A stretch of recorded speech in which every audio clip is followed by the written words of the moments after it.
Hey guys, it's Kami here to show you how I make my daily bread today. Hope you enjoy. So our daily bread is, it's a soft white bread with a nice crust, similar to a country loaf. And for it, you're gonna need sugar, bread flour, whole wheat flour, salt, olive oil, yeast, and warm water. A helpful piece of equipment is your scale. Flour tends to settle over time and it'll become heavier, so I like to measure out my flour. Today we've got 600 grams of artisan bread flour and then 120 grams of wheat flour.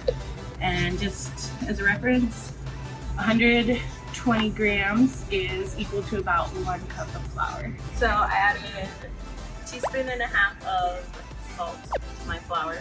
And then I've got 2/3 cup of sugar mixed with a tablespoon and a half of yeast, a 1/4 cup of oil, and 2 cups of warm water. It's key that the water's warm. You want it to help dissolve your sugar and activate your yeast and everything like that. So now we're adding the sugar and the yeast into the bowl of our mixer.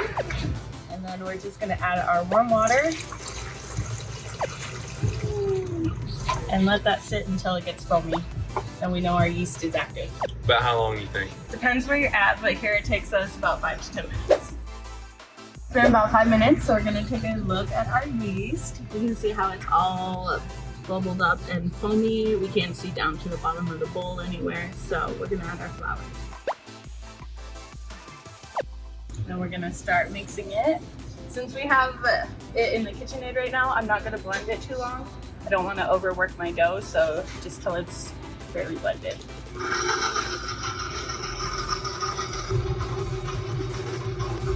And then as it starts blending in, I'm just going to pour in my oil.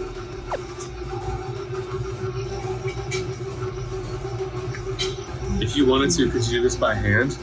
Yeah, you could easily do it by hand. I've done it a couple times when I go and visit family.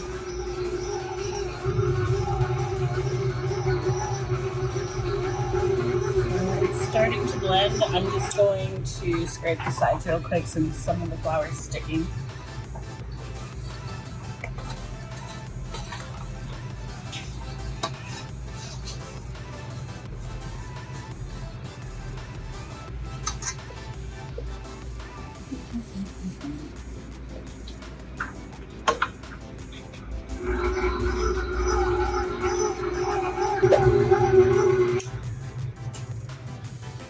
What's next, Cam? Next, I'm going to take it out of the bowl, put some flour down on the counter, and knead it a couple times.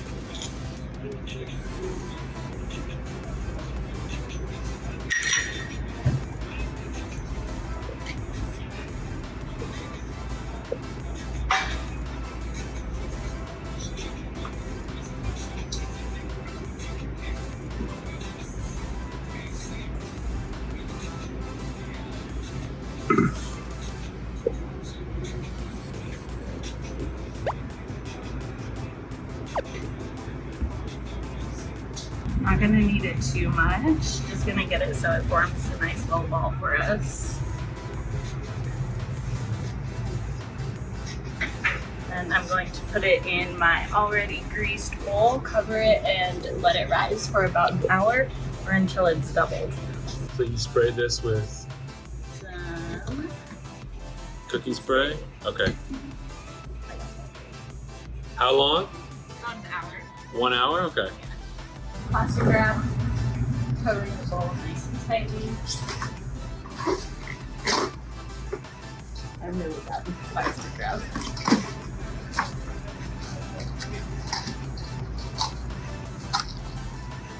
And then we're just going to set it someplace warm so it can be nice. So it's been about 10 minutes. You can see we are rising it nicely. Just gonna continue letting it rise someplace warm until it's ready. So, since we're making homemade bread, you gotta have that homemade jam. So, we're gonna make our favorite here, strawberry. This is what you're gonna need. You're gonna need a pot, wooden spoon, strawberries, sugar, lemon, pectin, and my secret ingredients, little champagne vinegar and vanilla. So I'm just gonna remove the heads from the tops of the strawberries. We like to be very safety conscious with our knives, so you can see I'm keeping my thumb above the blade. I'm just going really slowly so I don't cut myself. Berries were a little big, so I'm just gonna quarter them. Make it easier when we add them to the Robo tube. What's going on with that lemon? The lemon, we're going to use the lemon peel. It's got natural pectin in it, so it's gonna help our jam thicken up even more, since I've noticed the strawberry jam doesn't like to thicken up very well. So I'm just gonna take the peel, cut the lemon out. And then save the peel for when we're heating up our berries. Added our berries into the food processor. Just gonna pulse them until they're pretty broken down. You don't want it to be liquidy, so you still want the berries to have like sun shape, but we want them pretty broken down.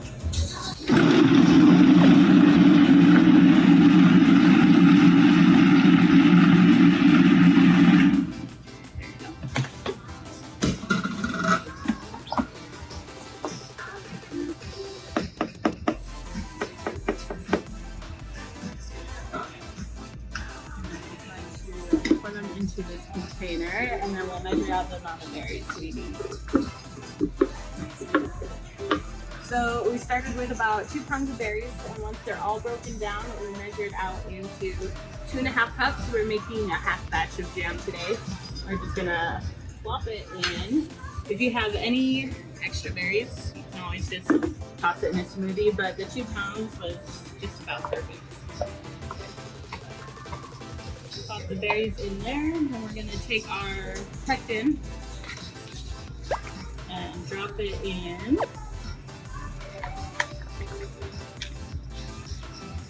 Tell us about the pectin. What does that do?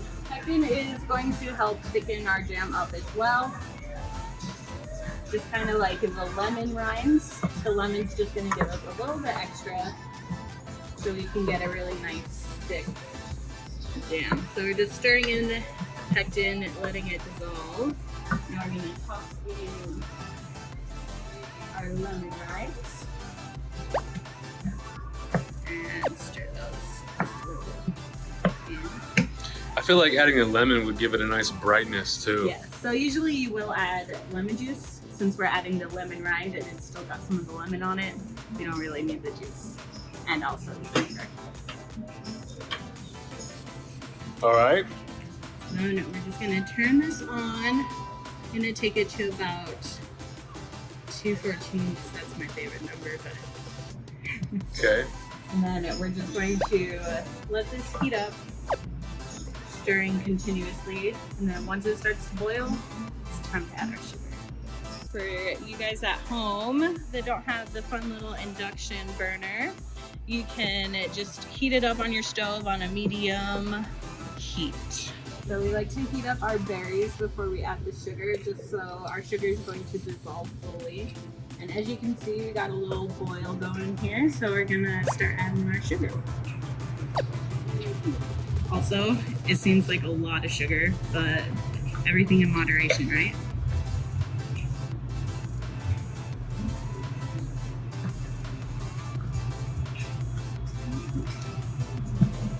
And then just keep stirring. You want your sugar to dissolve. And we're going to let this come to a rolling boil. So in this case, rolling boil means as you're stirring it, it's still boiling. Get your handy dandy spatula. You can see how as you're stirring and it's bubbling, it kind of goes up on the sides there. Just want to keep it down. Just match. Oh, we reached our rolling boil stage. You can see as I'm stirring it, it is still bubbling away. And we're going to let it sit, and you've got to constantly stir this. We're gonna let it do its whole rolling boil for about 1.5 minutes or 2 minutes. You can see how nice and deep our color's gotten it. Look at that red. You can't smell it, but it smells so good.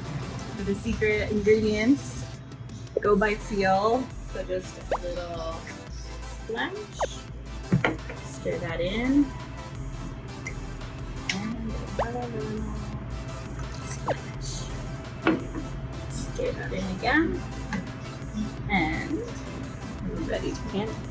Okay, so pulled out the lemon peel, sanitized my jars. Now we're just gonna pour it in.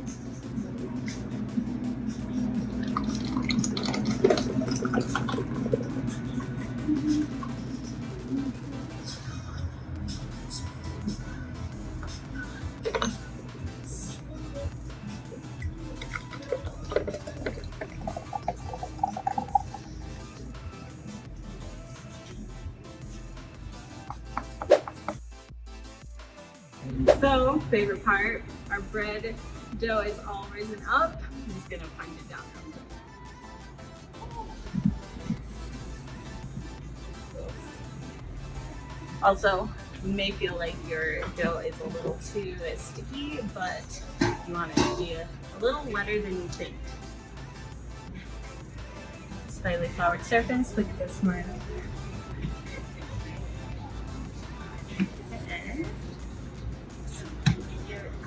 Turns. Look at us. Nice little ball going. You can kind of feel it building tension as you're doing this. You don't want to tear your dough. Tearing your dough breaks apart too many, well, more than you want to break, of your gluten strands. So you always want to cut your dough. Just kind of like this.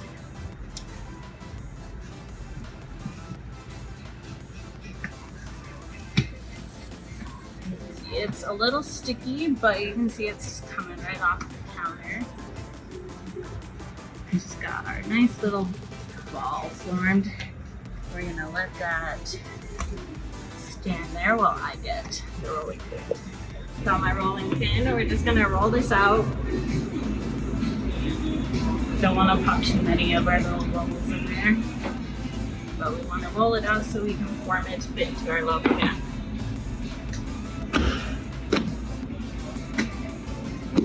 And kind of grab it from the ends to help shape it.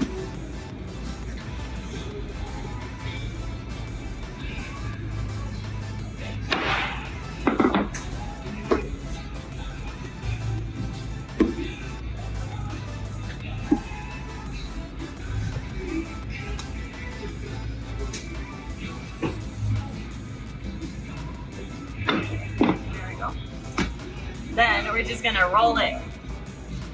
Just wanna roll it up like this, kind of like a cinnamon roll. And got our non-stick pan, but just in case, I like to give it a quick spray, especially in the corners, so it releases.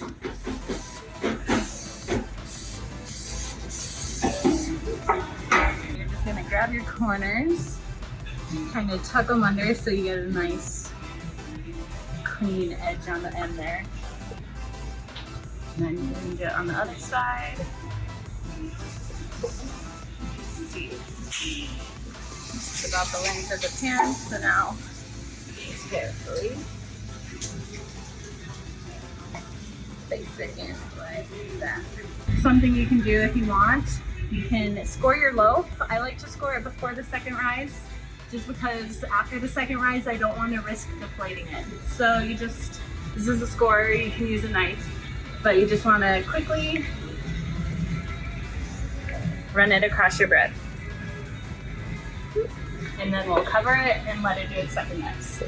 How long is the second rise? Kind of depends, but I'd say 20 to 30 minutes. Done with its second rise. We're gonna put it in the oven real quick. It's gonna be 350 for about 50 minutes, and we're going to do a flash steam here. This is optional. You don't have to do this, but if you want to, you can take a cast iron or an oven safe pan, put it in your lowest rack, or so you can put it on the bottom of the oven, and you'll have some water. And as your oven's preheating, you'll have your pan in there getting hot. Put your bread in the oven, pour the water into the hot pan in the bottom, and shut your oven door really quick. Trap that steam in there, and that's just gonna give us a little extra moisture so we don't dry out too quickly, and our bread's gonna rise a little more when it's in the oven, so this moisture is gonna keep it so our bread's not cracking or anything, and we should get a really nice, pretty, shiny crust. So oven open, get our loaf right in there, and real quick, pour. Okay, we're halfway through. Just gonna peek in on it. Ooh, look at that. Okay, it's been about 50 minutes. We're gonna give it another check. Got a cooling tray ready just in case. And open it up and it's almost there. We're gonna give it like 5 minutes. I smell it. It smells good. Okay, give it another 5 minutes. Now we are ready to come out.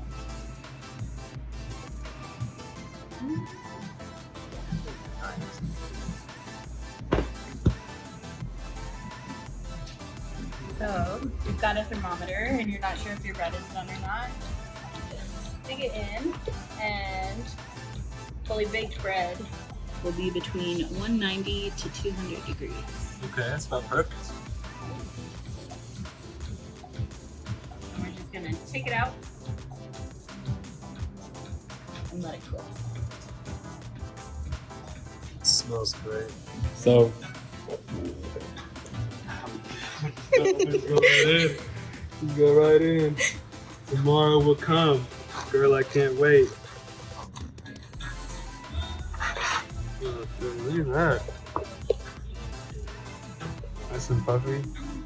Some people don't like the ends, but you know, somebody's got to get the butt, right? My favorite. Oh, wow. Nice and thick. Look at that. Beautiful consistency. Look at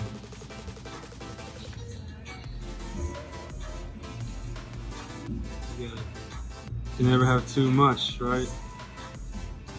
Holy moly.